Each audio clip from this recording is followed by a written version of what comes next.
All right, fifth grade. Today we're going to take a look at designing our own tree houses and looking at some tree houses that actually exist and some that you might want to make. So tree houses are buildings that you would build up in a tree, just like it says a tree house. So people might want to live in trees just to escape from their siblings, maybe, so you have your own private space. Sometimes you might be safer up in trees. Maybe there's some wild animals down below. So here are a few examples of some really amazing real-life tree houses. Now some of these look like they might be more of play houses, or sometimes they might be houses you actually could live in. This one looks like it has electricity. It looks like a cabin up in the trees. This one has a really tall spiral staircase reaching up to it. Or this one, it looks like more of a playhouse. Really cool.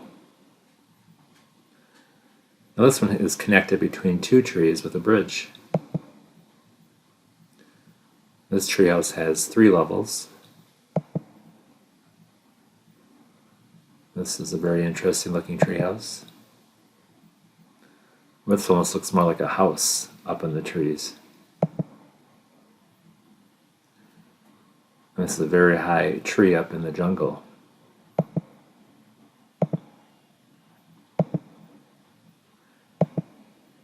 So here are a couple of treehouse drawings that were done by some 5th grade students.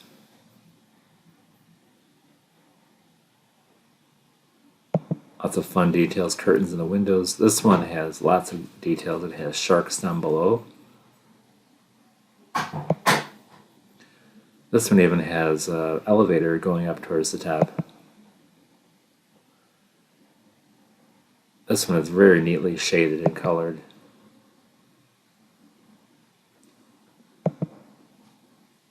This one looks like an office building up in the sky. This one has a lot of interesting details and toys down below, including curtains in the windows, even a little house for the dog. So with this project, we're working with perspective. If you remember, perspective is how we see something, or a way that artists can draw 3D objects on a 2D surface. So in the past, we've done perspective with one-point perspective, where all the angles have to lead to one point. Here we're seeing the front of the object. With 2-point perspective, you see more of the corner of the object. So here, the way these blocks are drawn, it looks like they could be buildings on a street. Again, here you can see the difference between 1-point perspective and 2-point perspective.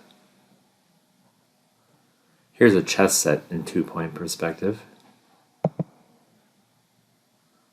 This is a painting by an artist named, oops, let me zoom out a little bit. Try to get so I can read it. Gustav Kalabate. And again, a few other drawings done in 2-point perspective.